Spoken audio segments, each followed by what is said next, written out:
Hi, good evening. Welcome to the Mill Series 2019-2020. We're glad to have every single one of you here. Tonight we'll be having a screening of The Rise of Jordan Peterson. And without further ado, I guess we'll just have, after the screening, we'll have a brief Q&A. And without further ado, I'll just handing over to the film director and producer to introduce the movie. Thank you.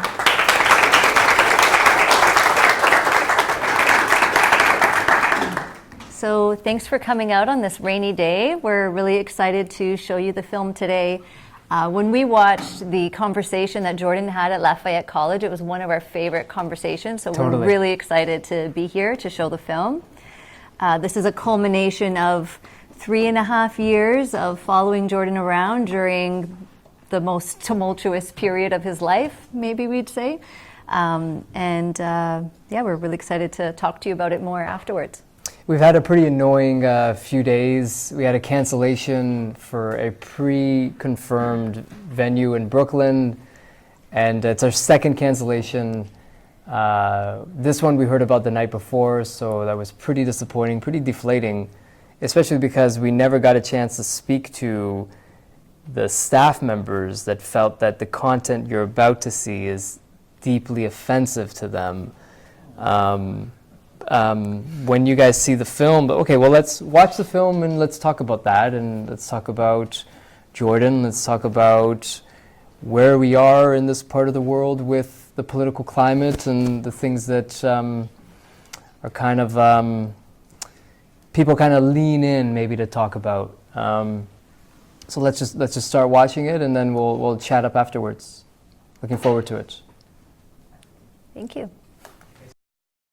Thanks for watching. You're welcome.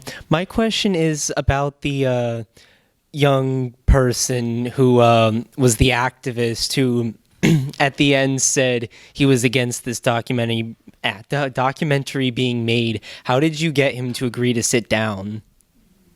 So you're referring to Lane. So Lane is a non-binary activist who appears earlier on in the film and then again at the end. So it was difficult. It was a long process, but we've come to form a good relationship with Lane. Both of us have. At the beginning, I interviewed Lane after Lane participated in the rally in Teach-In that was held a week before the free speech rally.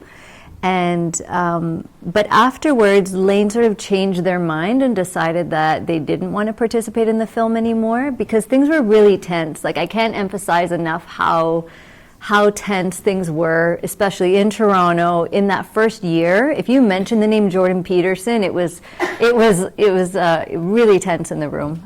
It really divided the room. People had their guard up. So I told Lane, well, if you're not sure if you want to participate, that's fine. I'm not going to force you. It's totally up to you. But I'd like to keep in touch with you and just to know how you feel about this and how it's affecting you. Because Lane was also very active on and off campus around the issue. So I thought it was at least important to have an understanding of what was happening, even if they didn't want to be in the film. But then about a year later, they decided they thought they should participate.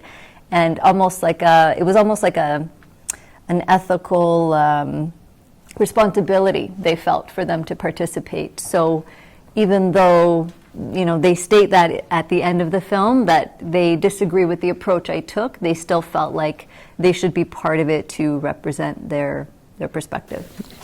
That's very interesting. And it was Lane and a friend came over to our place to see the film. So that was very it was kind of tense. Well, we were a bit nervous because it's the Jordan Peterson documentary. This is what we were doing before this political stuff happened, so we stayed true to that. But one thing Lane said was they were always kind of displeased with the way a lot of media, even mainstream media, which mostly what it was, they didn't like a lot of the way that they were framed, and they weren't that pleased with the way they came off, and they said that this is one of the first times where they felt that their portrayal was authentic. So that was really cool to hear. Yeah. At the beginning, it seemed like there was always a contest and disruption. Did that moderate toward the end? So earlier on in the film, you see more scenes where Jordan is being protested. That's what you're referring to. Yeah, that when Jordan's book came out, that happened less and less. And even now, people have a big perception that happens a lot. It doesn't happen nearly as much as it did before. There were some events that were really intense, but it doesn't happen as often. But it still does happen. Even unfortunately, our film got canceled in a couple of theaters, including one yesterday. So it happens, but not as much. Has anyone endeavored to prosecute anyone under Bill C-16? The last I heard, no. The way that the human rights laws work is it basically gives someone the right to come forward with a human rights complaint, and then there's a tribunal that reviews whether that's even valid in order for it to go forward. There may have been a small number of cases where people did put forward complaints, but none that have actually gone forward. Last that I heard. And on that point, there's this strand of a bit of paranoia with that stuff. The conversation is interesting and useful to have, and what Jordan brought up. If somebody has a curiosity or even a fear about something, it's good to talk about it, of course. But in a practical sense, with a law like this, like I just did, you can just say the person's name. I just kept saying Lane, right? Because sometimes you forget, is it they, is it he, is it she, is it one of those other ones, which it usually isn't. You can just say their name. Do you think it's an entering wedge for further legislation? Possibly. It's complicated because with the human rights laws too, until there is a first case that will set a precedent, it's hard to know exactly how it will be interpreted. The example that Maz just gave of if you're just using the person's name and maybe if they had a different preferred pronoun, as the policy guidelines stand, because there's the law and then there's the policy guidelines that are used to interpret the law. That's where things get messy and more complicated. Right now it says that you can use the person's name. You don't have to use exactly what they, if they are insisting on a different kind of pronoun or something like that. So something like that shouldn't be interpreted as actually, harassment. Until we actually get cases that are interpreting or showing how they will interpret those policy guidelines, it's a little bit unclear. It's not as clear cut as like the criminal justice system and other parts of the law, as far as I can tell. Isn't it ironic with Trudeau wearing blackface 3 times? Isn't that kind of a similar PC thing? Is that a similar PC thing with Trudeau wearing? It's all caught up in the divisiveness issue. To create divisions, to create victimhood, to be groups that complain. Mm-hmm. As far as I'm concerned, I think looking at the political parties' policy platforms is more important than looking at what he did in high school photos many years ago. I agree with you, absolutely. And about Trudeau, about this one guy, I don't think I've ever seen an interview of him speaking like not a politician. There's just some people just don't have it. Imagine Trudeau on Rogan talking for 3 hours. What is he going to talk about? It's just this kind of he's kind of like a mannequin kind of thing. You got the left has that, you got the right has that. So he's, there's a lot to be desired with that guy. Let's just put it that way. Hi, first I wanted to say thanks for making the film. I thoroughly enjoyed it. I noticed in the beginning you had some clips from 2015, sort of before the Professor Against Political Correctness video came out and it all sort of blew up in the media. My question was, were you aware of sort of the magnitude of his rise and what it would be before making the documentary, and was it kind of like a situation where, wow, I didn't know what I got myself into, but now it's this sort of very pertinent issue in culture at large? Very good question. I would say it was a little bit of both. So I knew about Jordan's work back in 2000, or back like 15 years ago, back when I was a psychology undergrad. I knew of Maps of Meaning, but I didn't study at U of T. I was at a different university. And I felt like his work was really fascinating, and it impacted me when I was in my early 20s and trying to figure out the meaning of life and the big existential questions. And then I found that one of my friends was actually taking some of his classes, so I would sometimes join and attend the classes. And we would kind of nerd out on Jordan Peterson topics. And I saw that he had a big impact on students. Like after class, everyone would be lined up to get their, chance of 2 minutes to ask him a question. So he was one of those life-changing professors on campus. And in his introduction to Maps of Meaning, he talks about having these nightmares that really plagued him about the end of the world, and he felt like it was so important for him to dig into understanding the nature of evil and these really deep, huge questions. And I've just felt like there was a really interesting story there, not only about the ideas, but about the person behind the ideas. So I had the thought of making a film about him for many years at the back of my mind, and I felt like it would be something very important to do, but I had no idea what was to come. So I approached him in spring 2015 and started working on a film a year and a half before he released the Professor Against Political Correctness videos. And I was working on a completely different film. I was following his friendship with an Indigenous carver who lives on the west coast of Canada, and how his name is Charles Joseph. And if you've ever seen one, and in the film it shows some native art in the background, those are mostly Charles Joseph's carvings.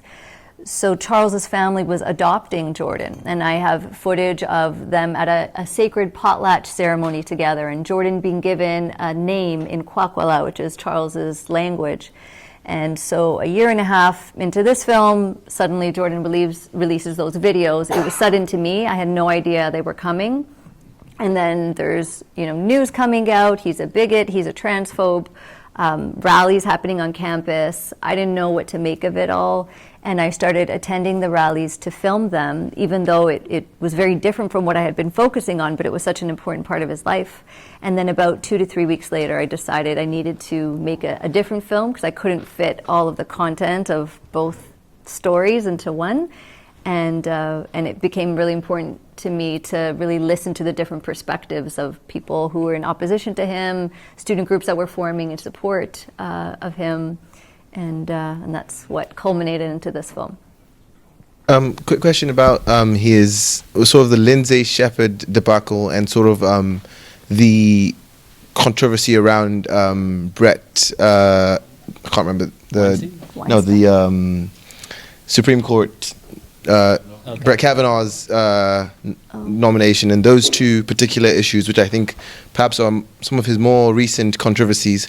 Was it like you guys were done filming by that point, or you guys just chose to exclude them? And if so, what was the decision process in sort of choosing to exclude those two key events? Yeah, there are so many things that could be, well, what about this part and this part? Because it just, this was this crazy story where every week there was something new happening about the Lindsay Shepherd and University of Waterloo, right? Yes, Waterloo. So we did interview Lindsay Shepherd and some other professors and, people in opposition to Lindsay Shepherd on campus, but in the end that became something that was going to take up a lot of the story to be done properly, and it felt like we didn't want to do it in just a very small way that was superficial and not really covered in any in-depth way. And then another aspect of it was how much of the film is about the issues and how much of it is about Jordan Peterson, and we were figuring out what the right balance for that was. So it is a blend of both, but in the end it became, in many ways, I think it's a film about Jordan Peterson going through this period of his life, and it touches upon the issues, but it becomes more so about the person. And I thought that was important because the coverage of the issues is already out there, and there's a lot of it. There's a saturation of it. There's analysis, there's YouTube videos and podcasts, and I thought what I could really add was these really intimate moments that you don't get to see, the walking out to the free speech rally that, you see the viral video that everybody saw that got millions of views online, but, these little moments of like what was actually going through Jordan's mind, like walking out into this rally that was going to change his life. So I thought the aspect that I could really add was showing moments like that. So, you know, there were some times where I would have similar questions of, well, like, can we cover this? And we, you know, you would try the scene and we would insert it into the film, but then you play it out and you just realize that sticks out. It takes you out of the story. It doesn't really fit. So a lot of trial and error and thinking through where all the balance lies. Yeah, we didn't want to do something that's kind of already out there. You know, people have heard about the Lindsay Shepherd episode, and they know a lot of the stuff is on YouTube, and we felt that the thing that we have that nobody else has is the intimate kind of behind the scenes. So that's kind of the way we framed the film. Two quick questions. First, of all the encounters with new people that you had in the course of making the movie, which 2 or 3 were the most interesting and affecting, either positively or negatively? And then also, for both of you, just over the course of making the movie, what were the biggest things that you learned or transformations in your own thinking that you experienced? Mm-hmm. I'd say one of the most interesting people that I met was Tammy, Jordan's wife. She's a very disagreeable person, a lot more disagreeable than Jordan. Yeah, she says it how it is, and sometimes people from a distance kind of see Jordan as like patriarchal, and then you have the quiet wife with makeup and high heels. It's not really like that at all. Yeah, she's very vocal, and it was great filming her and getting to know her.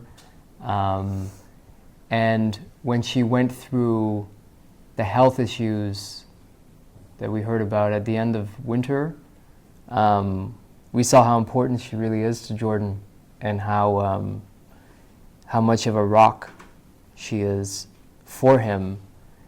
And, you know, as it says in the film, you know, Jordan asked her to marry him 3 times. You know, no, no, yes, and has known her since they were kids. So in that way, it kind of brought out Jordan's. You don't see this at a face value, because he's very much Jordan's very kind of Anglo. You know, he's very reserved in certain aspects, and he's kind of distant at first glance, but he's very much also romantic. So that was really interesting to learn about. Mm-hmm. In terms of transformations, gosh, so many. Yeah.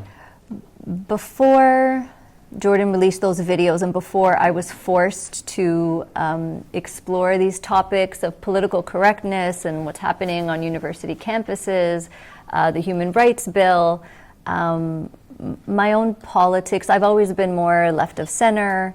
And it's my personality, it's my leanings, and it still is the case, but I wasn't ever questioning of social justice. It just wasn't something that I guess there was, you know, to some degree, there were some superficial levels to my, the way that I looked at it. So, you know, there was so much that I learned about in the space that forced me to think about it more critically and realize where I was neglecting to think through, and realize, like, well, this is when this goes too far, and you know, this is happening in the culture, and it was, you know, it was kind of there, but I wasn't really paying attention to it.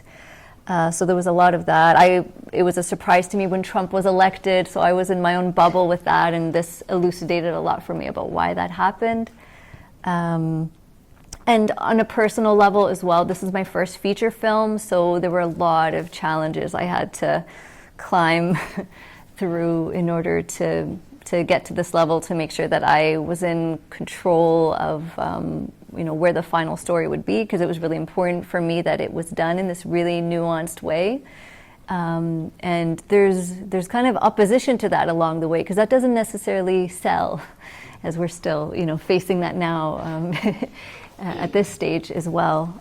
So a lot of personal growth and intellectual growth.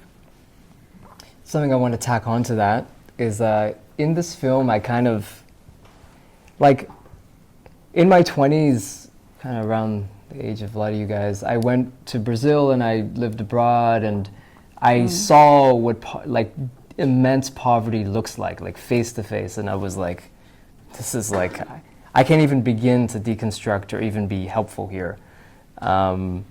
So then when I came back home to Canada to finish my undergrad, what I wanted to help some way, you know, so I volunteered at different nonprofits. And the thing that offered an immediate solution or made me feel good or at least not feel bad was social justice. And so it gave me this kind of like sugar high. And it's very, then you meet people and everybody's very positive and it's very diverse and everybody's super, we all say the right things and it feels very good. But very quickly I realized how shallow it can be if you don't really challenge certain ideas and shake the looser ones right out. And the ones that remain, the ideas and the policies that remain, those are the ones that can be steel-manned and can stand the market, let's say. So it was kind of like traveling abroad to developing countries brought me back to my own first world life in Vancouver and made me be very susceptible to something that solved my kind of discomfort with how awful most of the world is that's outside of here. And then kind of experiencing this film and talking to Jordan and kind of researching and getting to know both sides of the argument and the right wing, the conservative, and that's never been something I dabbled in at all. And now I have friends that are on that camp from this film, and it's given me a more well-rounded worldview that has made me tough enough to handle the discomfort that comes with reality without immediately placing myself in the middle of like, it's like, here's a problem, I need to feel good about it right away. I took that thinking out and I looked at it more rationally, and one thing that I picked up from Jordan was just, he's just such a really good listener, one to one, and the way he goes about it and the kind of questions he asks has helped me to become a better artist and filmmaker in my own right.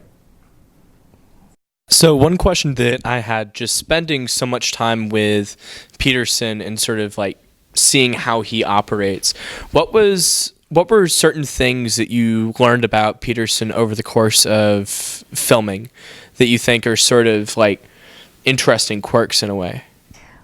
Well, when I first approached him, I'd seen a bunch of lectures on TVO, which is a broadcaster in Ontario, and I knew of his book, so I knew of him, through the filter of ideas, but not as a person.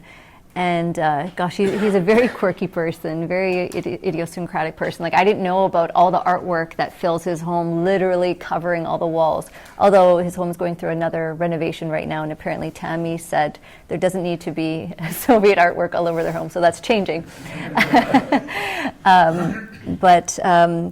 So just seeing how much he values artwork, and he literally could go on telling you so much about each painting and why it interests him, and he has all these layers to talk about with artwork. So that's something I didn't know before. Family is hugely important to him throughout all of this, even this crazy time in his life. His family is still very close. It's number one. His relationship with Tammy, as Maz was talking about earlier, is number one. So that's very, very true to him. And he's kind of, he's described as the custodian of the patriarchy, but he's a traditionalist in the sense of this very old school, loyal. He met Tammy when he was 8 years old. They lived across the street from each other, and he told his dad when he was 8 years old, "I'm going to marry her." So this very old school romantic. So many other things that we could say about his personality. Yeah, like people ask, because we spent so much time with the guy, and fans always want to know, well, what's it like and what's he like. So we try to be as useful as we can here. I'd say Jordan is the kind of guy who, if you talk in a meek way or kind of meander, he'll cut you off and he'll metaphorically shake you by the shoulders and kind of but if it's the inverse and you are being assertive and you can be wrong, but if you can be confident in what you're saying at the time, he really listens. So I guess I would say Right. that's what it's like talking to him. He's you know, if you kind of, he's kind of like my own dad a little bit. He'll sense that if he can push you around, he will, you know, when you're talking to him. So it was a good. It's always good, I think, for a young person to have somebody like that near you, because they make you a better communicator. Yeah. Oh, he also really likes Bjork. Kind of random. I thought he found her music too open. You did? Yeah. When the Bjork came on that day, when we were on the 3rd floor, he was like, no, this is like too open. It's too open. It was, yeah. Right. So I think he likes Bjork, but we don't know how much. We'll have We to don't get know how back to you much. on Yeah, that. that's documentary number Yeah. 2. Are there some ways that you disagree with him? Yes. I mean, I think it would be impossible to agree with every single thing Jordan says. This is a question we get asked a lot, and so the first thing that always pops up in my head is we showed a clip in the film of the Vice interview about makeup in the workplace, and you know, this interview was misconstrued in many ways because you know, the larger point he was trying to make about, can we have an adult conversation about, you know, what it means to have sexuality in the workplace, what does that look like, is hugging allowed, et cetera, et cetera. So you know, I get the larger point, but there's just one specific part in the interview where I felt like he took it too far, and I don't know if he really thinks it or if it was just a case of the journalist kind of pushing it there, because I know he was really irritated by that journalist, and I've actually never had the chance to talk to him about it, so I don't even know yet. But the part where the journalist asks, do you think that a woman is being somewhat hypocritical if she wears lipstick in the workplace and she doesn't want to be sexually harassed? And he says, yes, I do think that. And I think that pushes it too far, because it's you know, placing the responsibility of the harassment in the place of the woman who's wearing lipstick, and I think that goes too far. Yeah, that. Yeah. Because, I mean, he's not, like, you've seen Michaela's posts. I mean, she's wearing makeup, she's a bikini, she's doing her thing. You know, Jordan's not forbidding that. Not at all. And if Not she at all. was assaulted or whatever in a situation, it's not going to be like, well, you shouldn't have, like, that's not going to happen. So it was a weird, like, conversation, and I guess Jordan can get kind of cagey if he feels like he's being attacked. But that's how journalists should be. I mean, they're not your buddy, and it's being recorded. And I think a lot of it has to do with mood regulation and diet. It sounds silly, but you know, what did you eat that day? Where was your headspace at? Did you drink enough water? You know, sometimes simple things like that can really. Especially when life is crazy. Yeah, he handled the Kathy Newman interview very well. So Yeah. I'm sure his diet was good that day. So, yeah. My question, well, first of all, thank you so much for the film. I really enjoyed it. And then secondarily, I was very curious about the part towards the end with Tammy Peterson when she said, you know, I don't know if she said we or I've lost Jordan Peterson to the world. And that part kind of fascinated me just because I felt like it trailed off there, and that was a door that was, you know, it was kind of just like shut, and I'm like, but what else? And so I guess I was just wondering if you kind of had any, you know, what you extrapolated from that, or if you had any insight of kind of her progression on this journey. I don't know if you had answers to that. I guess I'm just curious. So I mean, there's two sides to it, because Tammy travels with Jordan a lot, and you know, she's with him on the tours. They're always together. She's the rock. Like, Jordan wakes up, he's like, "What am I doing today?" Tammy knows, and he doesn't know, right? So they're always together. But at the same time, it's like his attention and his connection. Even though he's there with his family, like, you know, that she talks about how the time together has become so precious because he's giving so much of himself to the world. There's, you know, when Tammy, for those of you that have heard about the health issues that Tammy's been going through over the last 6 months, thankfully she's doing a lot better now, but there was a really scary time with a cancer diagnosis, and it was a really rough time in the Peterson home over the last 6 months. So, Jordan, basically after these crazy 3 years, things came to a complete halt, and he was not working, and he was going to the hospital every day. But even on his way going to the hospital, people were coming up to him to take selfies with him. Just so much of his attention is with helping people, and Jordan really wants to help people.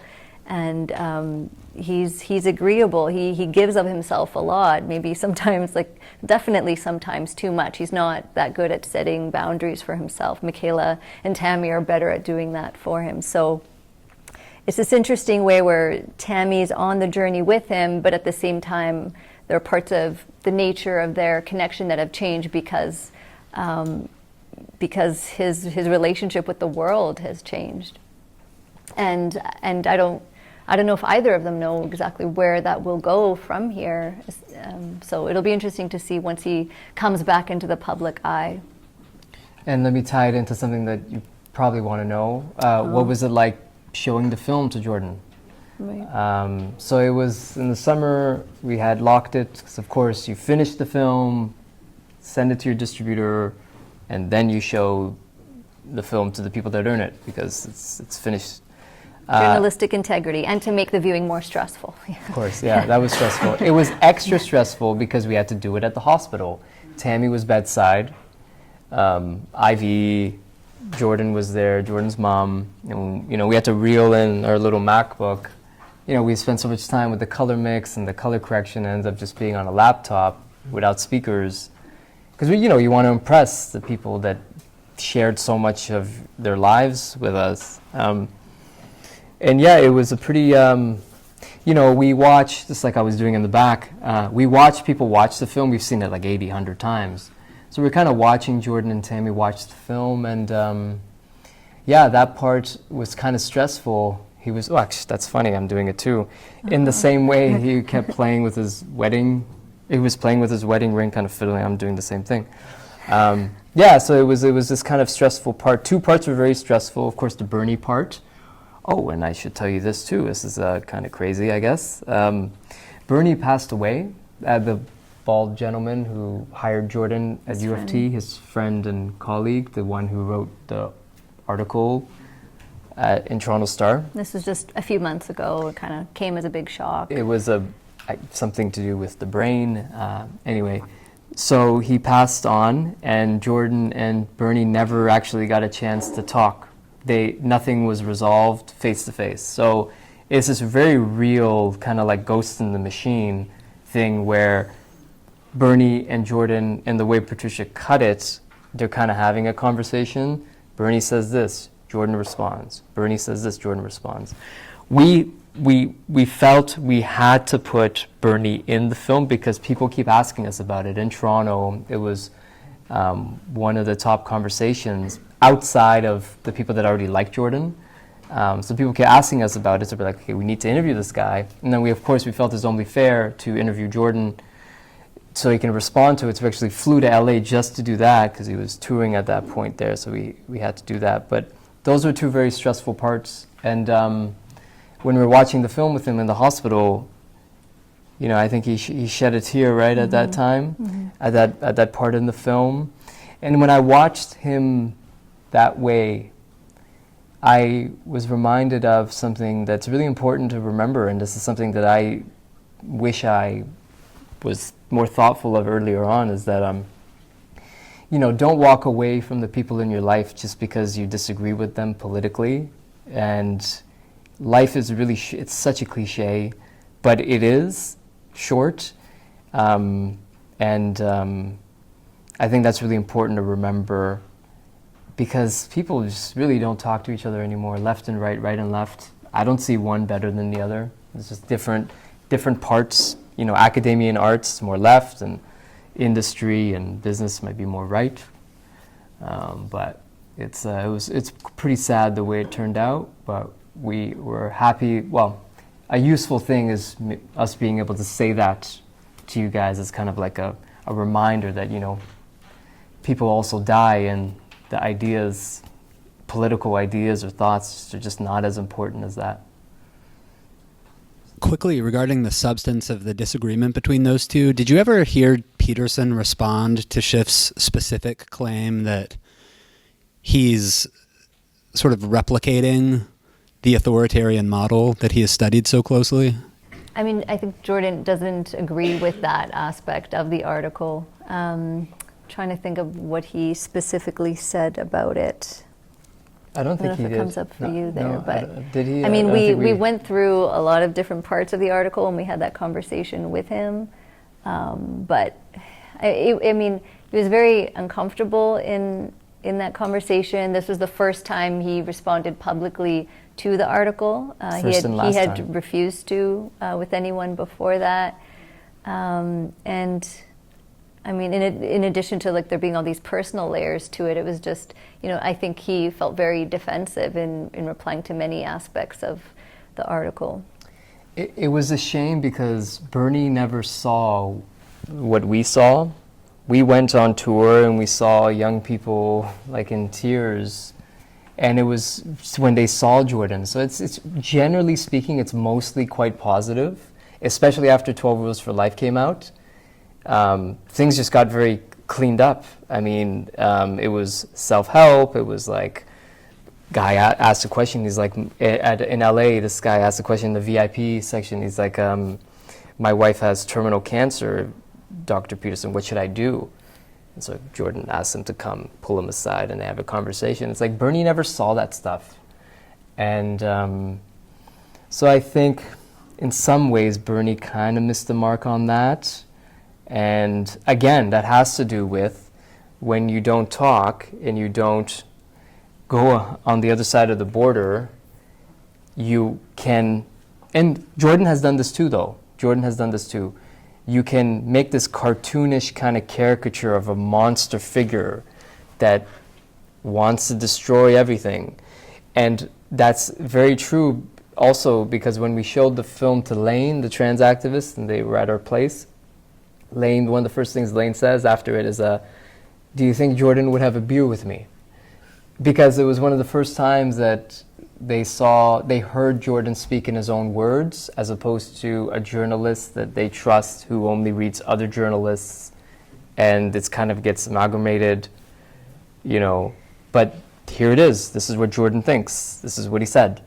And it really kind of deflated, I think, a bit of this monster that they created of him, and I'd love to know. Can I say one more thing, and then you can talk about the poster? I get very excited to talk about the poster. So there's a lot going on in this artwork. So one more thing I just wanted to add to that was, I think the other aspect of it is that it's dynamic. Like I thought it was important to include that part in the film because it's a tension and a challenge that Jordan has had to go throughout all of this. Like you're becoming famous, like your ego. How do you keep your ego in check when people all around the world, millions of people are worshiping you? And there's the part in the film when Jordan's talking to Jonathan Haidt about how at one point Jordan was advocating for let's cut the university funding and have the conservative political party put that on their party platform, but then he realized, oh well, that's dangerous to have that political interference. So it's like, I think when you take that stand that Bernie did, it's just reading the article about that and it ends there, but not having the conversation where Jordan is able to reconsider. So it's an ongoing process, and I get it because for a lot of Jordan's friends, and Will, who's also in the film, spoke to this at our premiere in Toronto because he was also part of the Q&A. The time that they used to be able to spend with Jordan was a lot more than once he became famous and he's touring and his schedule's crazy. It's like you got very little time to talk to him. So how much are you going to be debating about political issues in that time? You're just going to catch up for an hour on how are you and then go on with your life. So it would be challenging to even go to some of those places as things have gone on. So I get that it's complicated, but. Yeah, that's what I wanted to add. Logically, when was that interview with Bernie done? The interview with Bernie was done December. It was in June. The one with Bernie, it was in the one with Jordan yes, was in December. It was June 2018. And then the follow-up with Jordan was December 2018. And you wanted to talk about The the poster. poster? Can I That's move? okay. I want to move it in between us. Just this is really cool. You're gonna like this. Okay, so a main theme in the film. A main theme in the film is this kind of duality of man. And so what we wanted to do here with the poster was to kind of show this kind of construction of a man, the kind of media persona, this persona that's created by the media. So you got kind of the right wing over here. You got this guy over here who's got this sinister look on his face with a vote button. This is kind of like the right wing kind of political opportunist. It's like, I could care less about any of this, really. How can I use this to advance my political ends, right? This guy right here, young man, wearing a mask of Jordan, wanting to be Jordan but hiding behind it. And this is really interesting because I moderate a Jordan Peterson Facebook group as part of my research, and I see all the posts, and I see Jordan fans kind of arguing with each other, and they even copy Jordan's insults. So one calls another, "You sanctimonious prick," you know. So it's this funny thing where they where he kind of fills a void, but this can get very dangerous. It's like you got to take that mask off and keep your chin up. I mean, you can't hide behind that. The selfies, of course, the news, grabbing onto him, my messiah, you know. On the left, you have Antifa. You got the person condemning him while being masked. It's like, I'm going to condemn you, but you don't know who I am. Zero responsibility while pointing blame. Antifa, the disgruntled person with the they, them button, the megaphone. News is all around, and the scaffolding indicates these are the people that created Dr. Jordan B. Peterson, you know, and the stained glass in the back. You have the dragon eating itself, eating its own tail. You have the angel on the right, the gargoyle on the left, and that's a main theme. That's why we peppered the film with the quotes from the media, because it was the media that kept talking about this guy and made him so different than the person that we hung out with for these few years. And of course, we topped it all with the lobster at the top. So that's kind of a main theme we've been playing with, the duality of man. Who did the artwork? Her name is Francesca Howard in Toronto. Credited on your... It's in the bottom there, yeah. Yeah, it's just small on that little flyer. Yeah. Yeah, so I wanted to ask, you mentioned in reference to his, academic sponsor turned critic, that if he'd seen the adoring fans, his criticisms would have been undermined. But it seems that if you're criticizing someone for being, I think the phrase was an authoritarian mindset, sort of legions of adoring lost young men expressing love for you and bursting in tears is a rather worrying sign. And it seems like sort of the most interesting part of this is not what he says, but these people who love him so much. So I was just wondering, to what extent did you talk to them? To what extent did you find sort of their views of him to be reassuring or concerning? Because they seem like the most interesting heart of the story to me. The fans, huh? Mm-hmm. Well, in terms of you mentioning that in the context of Bernie, I think, and maybe you should speak for yourself, but yeah. I think you meant that, when you go to these events and you see the kinds of questions people are asking, we played with this in the film, showing these three young boys who were, who are obviously very much in awe at being at the presence of Jordan Peterson. But at the same time, when they're talking about it, they're questioning themselves and each other even about that adoration. There is this self-reflectiveness there that I was really impressed by in 15-year-olds. There really is a beautiful substance to a lot of the conversations that we saw, and they were largely not political questions that he was being asked. In terms of, I think that if you're making a judgment about whether someone is an authoritarian figure, it should come from not only the fan reactions, but also from how Jordan deals with that. And I think his family is what keeps him in check and makes sure that his ego doesn't become larger than life. They'll make fun of him. They'll really keep him down to earth and grounded. And the fact that his family is so important to him, I think, really helps to keep that grounding. Yeah. Jordan's smart enough to listen to people he trusts. so he doesn't balloon off into a crazy tangent. Yeah. I'm curious to know your experience, just what you've been through this past couple of weeks, where your film's now being banned. It's almost like that scene in the movie where the risk management person at the university was going to ban the speech. How's that impact you as a creative, as a director, as a producer? I'm curious. Is it too close to talk about? No, it? no, Oh, no, that's no, good. no. We should talk about it. It's Yeah, just so fresh.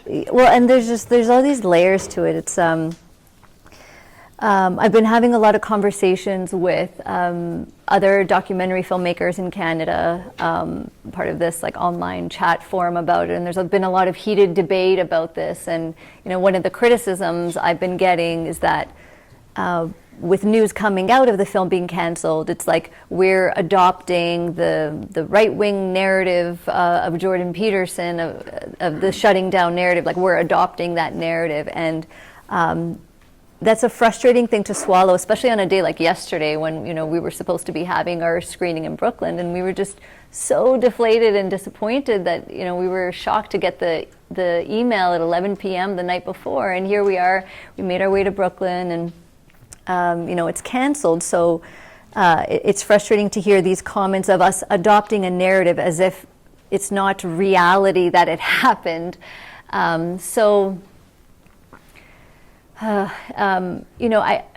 I'm bored of the narrative of the shutting down. Like I worked on a film about it for 3 years. I'm not interested in it being our narrative about the film. I'd love to talk about the film instead. So we're excited about screenings like this where we can actually talk.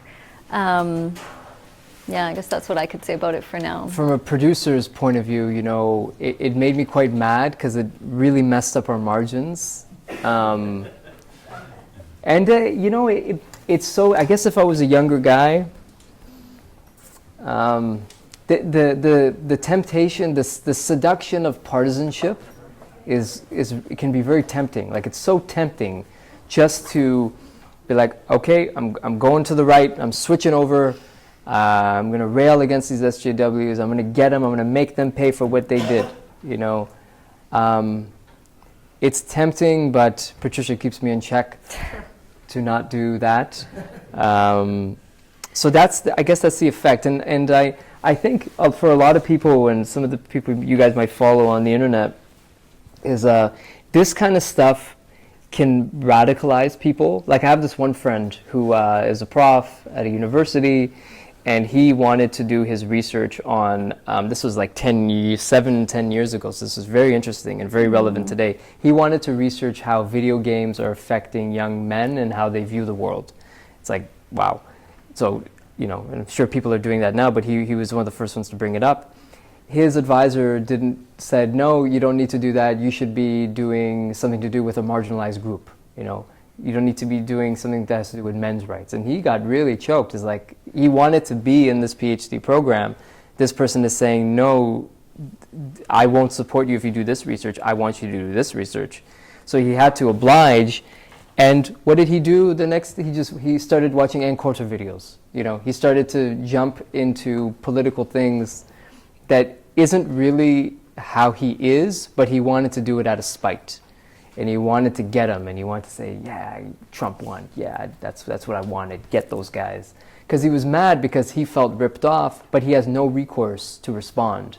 And he felt he was ripped off, unfairly.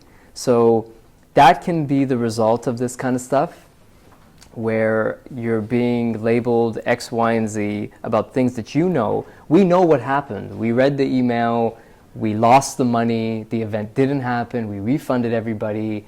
They told us why they did it. There was so many holes in what they talked about. Then you have people putting us into some sort of like, the typical anti-SJW camp, which we don't really want to be that much involved with because it's super boring. And but they put us in that camp, and it's really, really frustrating. So that's part of the culture war. That's, it's very tense. Actually, I have a question for you regarding like the whole trajectory of the film, and so you actually started another film that was sort of like a TV documentary, and then you were saying at the beginning that you had a totally different direction at which you were in which we're going before you took this course. In watching Peterson, you had started out with a tremendous amount of respect for him and sat in on his classes, and you had an idea of what you wanted to do. At this point, having seen the real man deal with the kind of pressure that none of us can even possibly, I can't even understand how he maintained an agenda with that kind of pressure. Do you have even more respect for him now, or have some things changed? That's only one of 20 questions I have, but that's probably good enough. When I first approached him, I mean, in my mind, it's funny because I think what he was to me was this kind of larger-than-life figure that he is for people now. But it's funny to think that because at that point nobody knew who he was. So he wasn't a person, it was just, the person who talks about the ideas that are profound. So it's hard for me to even think about it in terms of more or less respect, but it's just way more complex, and it's like an actual human being, and it's witnessing a human being going through this crazy period of their life and literally changing, in so many different ways, down to even the food that he eats every day. His life changed so much. Kind of like the inverse. I think for Patricia and I, it's kind of like the inverse. Right. I think for her, she was a follower, reader of him and Maps of Meaning days for a long time. Tell them about PD to Go. Oh, yeah. This is really cute. So myself and the friend that I talked about that I would nerd out on Jordan Peterson stuff with, I made this little card as a birthday gift for her. Oh, this is so nerdy. It was called the PD on the Go, and there was a quote from Maps of Meaning on it. We'll make that an Instagram post if you guys are nice. Yeah, I have to go back and find what the actual quote was, but it was like a little card of inspiration that you take with you for those moments of where's this life going, and you take out your PD on the Go card. And read the quote of inspiration. So anyway, that's where I started. But I guess it just became a much more complex picture for me, because now Jordan is an actual person, and there's still these profound ideas. There's the things that I disagree with. There's the things that the things that he's done that make me cringe a bit. There's the things that he's done that I think he's treated unfairly for. So I guess it's just gone from, this unrealistic image to a complex person. I think for me, the inverse, because I met Jordan just as a regular guy that lived in our neighborhood that my girlfriend at the time was wanting to do a film about. I was like, oh, okay. Saw a few videos, thought it was interesting, but didn't really stick to it. I was more interested in kind of the production of the film, and just kind of really became friends, just drinking Quebecois beer and reading tarot cards, talking about dreams. And it was really cool about Jordan is that he's very attentive. I like to talk about my problems with people. I'm very open. Jordan's not like that at all, but he likes to, he's very open and to receive, like a psychologist would be. So I really like that about him. So I can kind of get advice from an older guy, it's really useful. Free therapy session. Free therapy session, for sure. Just feed him beer, And things are, of course, very different, and he doesn't drink beer anymore, or just really beef and salt and water. And then as things developed, and as he started to get really well known, and the book was such a big hit, and I watched the videos, and we filmed a lot of the stuff, and we were there, and seeing how he performed, and I think that's the right word for it, performed. I was like, yes, I like that. The way he put that was really good, and I want to take that and kind of build on it and make it my own, like a lot of people, I think. And I think it was the inverse for me. It was just a regular dude and turned into this now probably the most famous Canadian ever. So one of the things I liked about the movie is how unbiased you guys were when you're making of it, because he's such a polarizing guy, and it's going to be so easy to choose one side and present one image of a man for people to see. And so one question that I have, because you guys talked about the Kathy Newman interview, and I think that's one of, I've seen that interview like 5 minutes because I love it. At what point of the movie, like the movie production, with you guys when the interview was done, and did it have any impact on, how you guys went with the movie? Because I saw you guys showed just like a slight clip, like a 5-second or 10-second clip from the interview. So can you just talk about that? Well, one thing about why we include a small clip is because those clips are very expensive to include. So why did we, so the fallout from all of that? I mean, a lot of making this film was like a roller coaster of scandal after scandal, and what's the big controversy of the week, and what's when every time we would think like, okay, now we can start going through and figuring out what is the story arc here, and what scenes are we going to include. It's like this other big thing just happens, and so thankfully we released a shorter version of the film, a TV cut, 44-minute, a year ago in Canada only. So having a deadline helped, because otherwise this was like an impossible story to know where to draw the line. And then in this 90-minute version, we were able to include a bit more context to some of those huge controversies, like that Kathy Newman video. Gosh, what it was like 11 million views the last time I saw it. I don't know what it is now. We thought, again, in keeping with the approach to this film, which was really intimate, a lot of, what was it like for Jordan and the people close to him experiencing all of this? So we thought it would be the best way that we could contextualize that in our film was through the eyes of his friend Will, who's doesn't get to spend as much time with Jordan as he used to, but then he experiences Jordan now through tweets and these videos coming out, such as the Kathy Newman video. And then when it comes to the larger analysis of what that means culturally, it can happen in conversations like this. Thank you for making such a good movie. Thank you. I was a fan of Jordan Peterson because of Maps of Meaning too. And one of the podcasts I listened to was about chaos and order and hell and heaven that he talked about, and maintaining the balance between that two sides of the spectrum is where you want to be.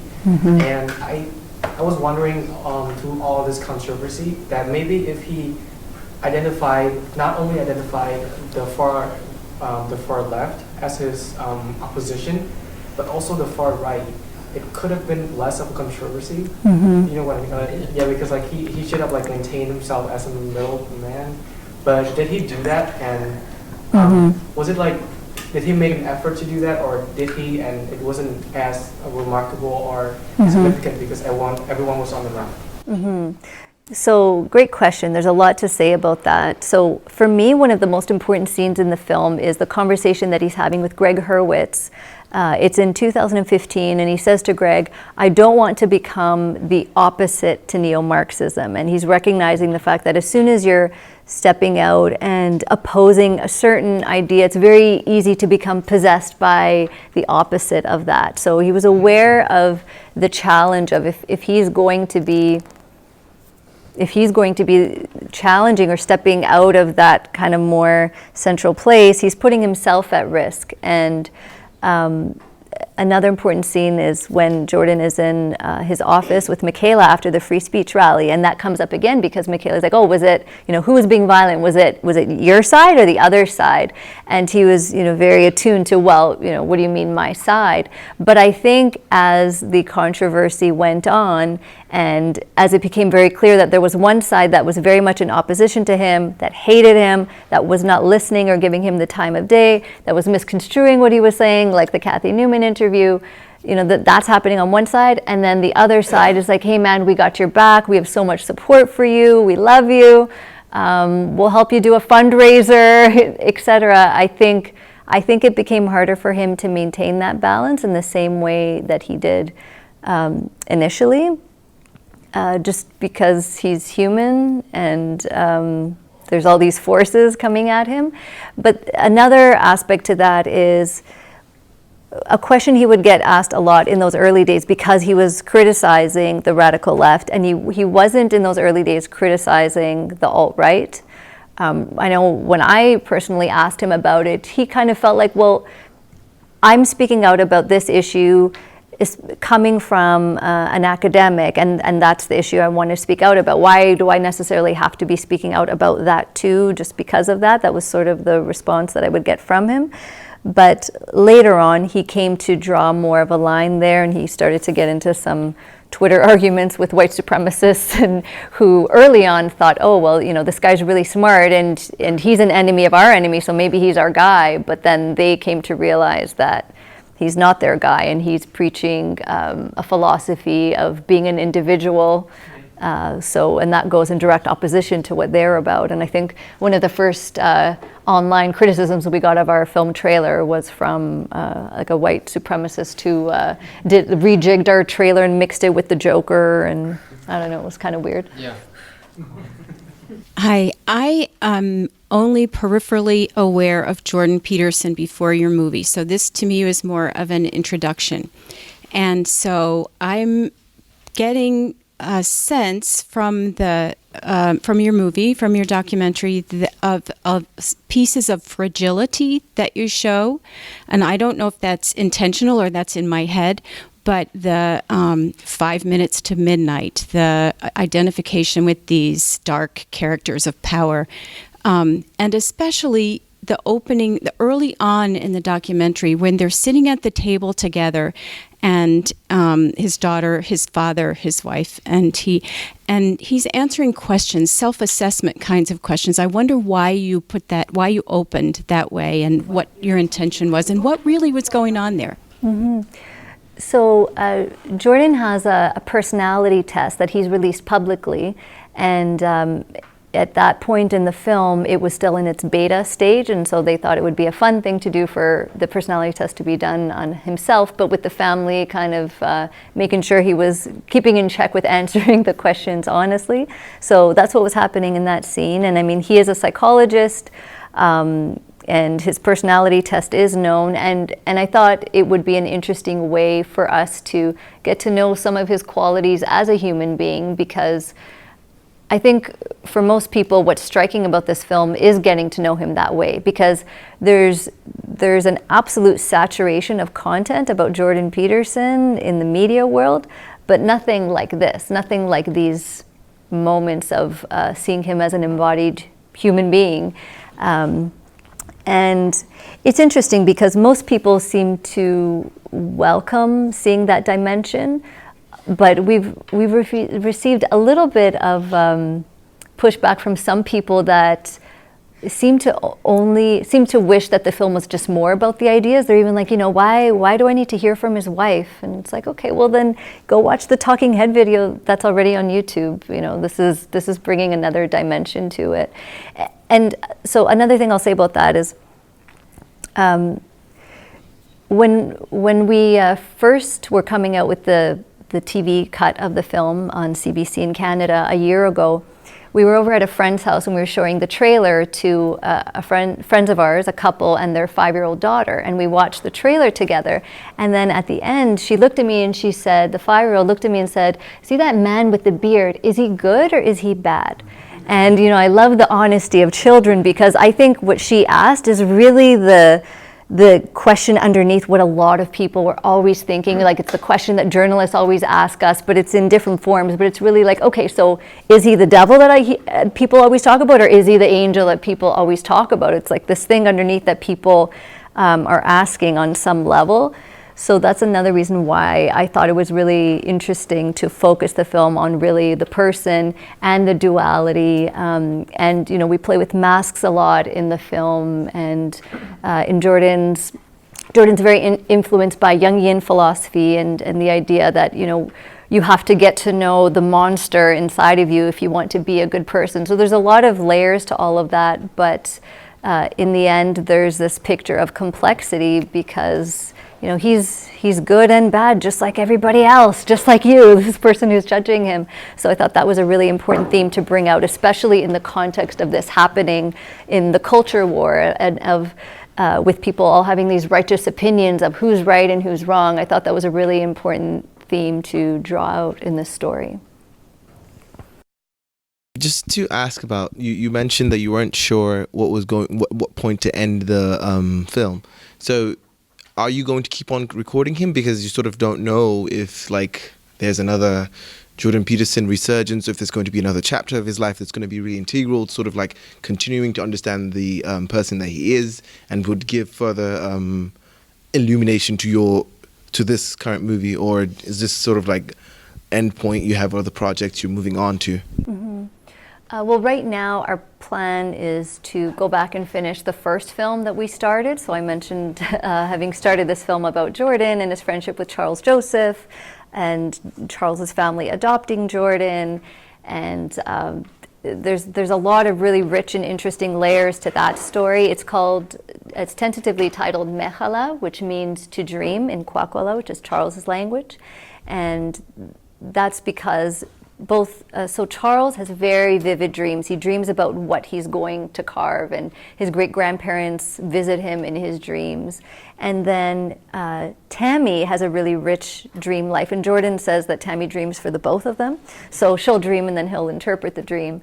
And in that story, there's a large importance on dreams and how it influences their daily lives and their worlds, and their intersecting friendships and how they complement each other. So at this point, the plan is to go back and finish that film. As for anything further, I guess we'll see. Yeah, I see there's a lot of students here, and I know you guys don't have money, but we are going to be doing a fundraiser for that project. So Holding Space Films, follow us, stay in touch with us, and because we want to do animation sequences to make that happen, and that's going to be the next project we do.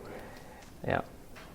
You mentioned in your last response something about the culture wars, and it's hard not to. So I've followed Peterson since the beginning, and it's hard not to really see a pattern and feel that the media is deliberately complicit in trying to intentionally misrepresent what he's doing to stir up this kind of controversy that just keeps coming up. And it's so disheartening when you're just watching it and seeing that it's just so obvious.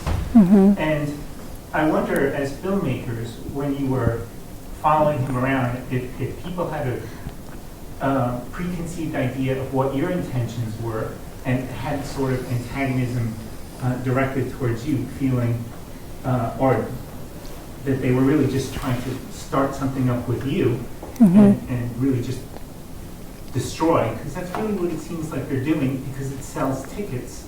Mm-hmm. And that's really just, so I wonder about your experience with that. Yeah, I think that's probably most significant in the kind of the first year of making the film and in the stage that we're in right now, like RT, but you can probably talk about that. But in terms of the first stage of making this film, when the controversy first broke, the way that it manifested was very clearly like, so which side are you on? There's no other, like that's the most important question, and there's nothing else in between. And when I was approaching people trying to get interviews, it was like, okay, so is it a pro-Peterson or anti-Peterson film, flat out? So earning trust with people was very difficult, but I just persisted and tried to be really honest and explain that I was trying to understand the situation. And it's true, I was trying to understand the situation. Like I was really caught off guard when those videos came out, and wanted to make sense of it all. There were issues that I didn't feel like I understood properly in the beginning, so I really just wanted to get to the bottom of it. I guess with persistence, eventually at least some people were open to have conversations with me. But yes, and also when I would go to events, like a lot of our network and colleagues are left of center and in the arts world and the documentary world, and I was very nervous to talk about the project that I was working on. I'm a pretty agreeable person. It gave me a lot of anxiety to be working on this film, especially in those early days. So yes, to your question, but maybe you could talk a bit about, RT and the culture we're in, the stage we're in now. Oh yeah, so we had a full week run cancellation in Toronto. It was going to be the day after our premiere. It's really funny because it's exactly like what happened in Brooklyn. Staff complained about it and the venue pulled out. And when that happened, who loves it? RT, Russia Today, loves that. Because when the West misbehaves and is fragmented, the East pays close attention with a megaphone and a microscope. Vice versa too. But here what happened, right? So they wanted to do an interview with us, so we did like a 22-minute video interview. And we knew exactly what they wanted, obviously. And so the questions were always the same. Why would they do that? And cancellation, and why could they, and all these things, and talking about how poorly this part of the world is behaving to Jordan. But we always tried to bring it back to, independent screenings like we're doing with this one, and cinema on demand platforms where fans can host their own screenings and digital sales, and kind of rolling with it and trying to keep it positive. We don't want to be reactionaries. There's too much of that. We want to be proactive. But that's kind of what happens, is that the media, I don't even know, it's kind of abstract to talk about even the media. It's like the media is doing it, it's like chicken and egg. The media is doing it because that's what we click on. And when we click on things, that's where they get their money. And they're not doing that great. I mean, like newspapers aren't around anymore. So it becomes more and more tabloid-like.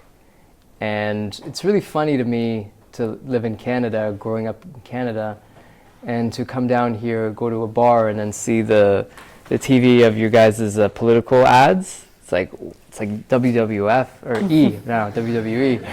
It's really like, and it gets you riled up. It's like, I gotta watch that. I don't know about any of these people. It's like, I gotta watch, look at these colors coming at me. It's like I'm just having a spasm. Canada's a bit more tamed. It's like British a little bit more. And there's less money in our politics, I think. But down here, it's really entertaining, actually. And it gets you fired up. It's like UFC. So I think that's part of, we're not innocent either, It's the media is us, we're the society, and the media is chicken and egg. We kind of talk to each other, and we tell each other what we are. It's getting close to my bedtime, so I just want to get my question in here. I just want to congratulate you because I think it went right. I think it brought a completely different perspective of Jordan Peterson than what is out there in the popular press. He's not defending one side or the other. He's defending doing the right thing, doing truth, family, community. I mean, it's all he's saying. Do something good. Okay, it's really just amazing, and I think this whole thing on either side of it is just distracting because it's really a very positive message. It seems to me, and I think you did a very nice job of bringing that out. I just want to congratulate you. Thank you. Thank you. How did you get involved in filmmaking? So I guess in a sort of roundabout way, I studied psychology for my undergrad, then I studied journalism, but I always had an interest in documentary filmmaking, but it just seemed so impractical to me. Like, how do you actually make a living off of being a documentary filmmaker? So I resisted it, but then I still found my way here because I just find it fascinating. I'm interested in delving into stories and having that firsthand experience and trying to understand what's taking place. And documentary allows you to go into that so deeply. I like the visual aspect of it, the aesthetic, and so I guess my foray into documentary filmmaking really started with me approaching Jordan in spring 2015 and saying, "Hi, can I make a documentary about you?" I had done a little bit of work before that, working on some other projects, associate producing, making some short films, and dabbling. This was the first time when I said, okay, I'm going to really commit myself, and this is going to be a big project. I'm going to be the lead, and it's going to be the main thing that I'm doing. Though of course for the first couple of years when I was doing it, it was just self-funded through working on other video projects. So that's how. We'll do one last one. Better be good. I am disappointed but relieved that there were no protesters. I was kind of thinking that might happen. So I wonder if when the protesters, when that whole thing kind of snowballs to the point that a protest evolves, that maybe there's like stages along the way where it can be either promoted or demoted is the wrong word, but diffused. Yeah, thank you. And anyway, barking up that tree. Your thoughts? I would say that if you already have a devoted following, if a bunch of people come at the gates and throwing arrows at your gate, if you already have a base that's super loyal to you, and they become that way too once they're the people surrounding, they kind of flock to you. They want to be part of what you're doing. It feels badass, or it also feels sacred, somewhere in between, sometimes both at the same time. And so you need to have that to be able to survive. If you don't have that, you're totally forgotten. Nobody talks about you. You're fired. You're completely erased. That's where kind of cancel culture can work. Is if you don't have the base, but also if you don't have the charisma, and if you don't have the maybe kind of lower neuroticism to be able to handle the tense situations and kind of rise above it, you have to be able to kind of use their negativity against them and make yourself look and be your true self and make yourself kind of rise up against them. Some people get caught up in it and then they make all the wrong mistakes and they dig their holes in and in and in, and they're never heard from again, completely gone. And I don't know their names because they're gone. Thanks for coming, everyone, and let's thank Patricia.